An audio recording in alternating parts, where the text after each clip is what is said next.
A mother from Sudbury, Ontario, became a stay-at-home mom after she was forced to quit her job due to a backlog in childcare.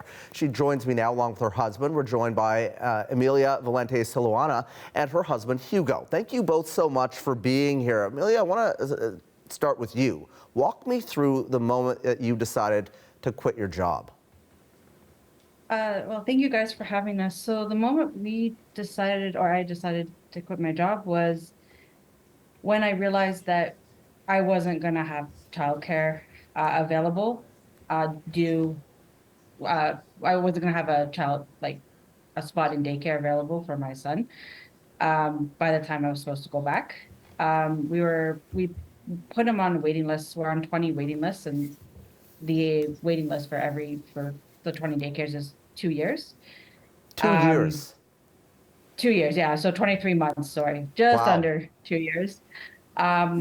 We put him on a little bit late because we weren't as informed as we should have been. So that kind of didn't help either. But we realized that we weren't going to have, I wasn't going to have childcare. We looked into unlicensed childcare. It's more expensive than full fee license. So we're actually on the list for full fee licensed daycare. And for safety reasons, we decided not to do unlicensed daycare. And the alternatives like hiring a nanny and a babysitter. I mean, I was making about $36,000 a year. So I'd be paying pretty much my entire income for nanny or babysitter. So tell me, for both of you, Hugo and Emilia, you can weigh in on this as well. What was that decision like? It's either you quit your job, stay at home, take care of your child, or go earn a living so you can pay for your child. It must have been heart-wrenching. It was very difficult, actually. I felt like I was a failure. I felt like, oh, okay, why can't I have to quit my job. I really actually made the decision in August. I didn't tell my boss until October. I was due to go back in January of this year. And then on top of that, we did find out I was pregnant. So that did also factor into the decision as well. And it was heart-wrenching because if I had gone back and we had paid if I had gone back and we paid for private daycare, I wouldn't have been keeping my income. Yeah. So it made no sense. So I would have been keeping probably less or no more than 20% of my income going back. And it wouldn't have helped out our family. So it made no sense going back. So Hugo, let me ask you, let me jump in here and ask you, we are in the midst, as we all know, of an affordability crisis. How are you able to afford life now that you have one income that is just evaporated? Well, I mean, we can afford it, but we have to be very mindful of our spending, what we buy.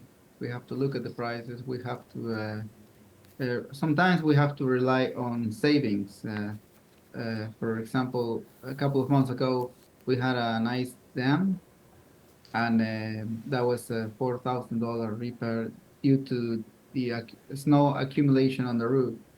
So we had to take money from savings, and we have to be careful with our spending and what we buy, and then for example, not eating out is almost not an option right now. Yeah.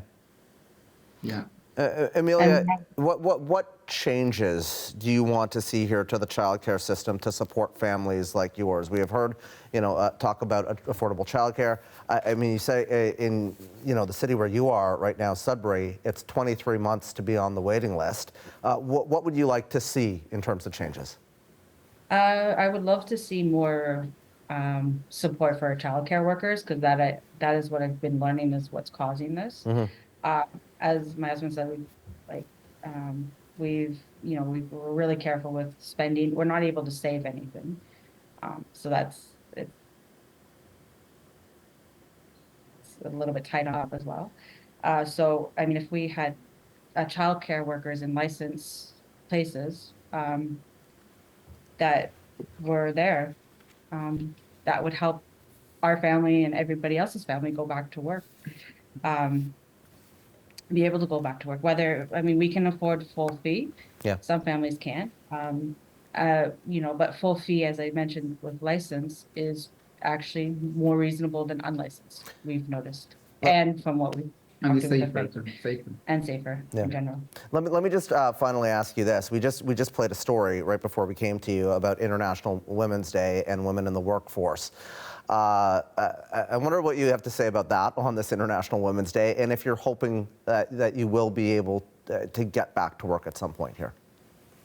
What I have to say is that this mostly affects women. I would say probably more than men, or anybody who stays home with a child. But traditionally, it's affecting more women, and it was pretty adamant in our Sudbury Moms group that it was affecting more women. So I would like to see a systematic change where women, whether we're More working, support. more support, Yeah. whether we're working class woman, middle class as herself, or or upper middle class, like more support for us, because we want to go back in the workforce, but we don't have the means to do so. We don't have safe spaces to leave our children, and affordability is an issue, and as well. It And is. we need, sorry to interrupt you. I think Canada needs labor, Canada needs workers, and they have to help women so we can have the women into the workforce and address this labor shortage and in many areas in the economy. Listen, we thank you both for being here this evening and telling your story to folks across the country. Emilia Valente-Salhuana and her husband, Hugo. Thank you very much. Thank you.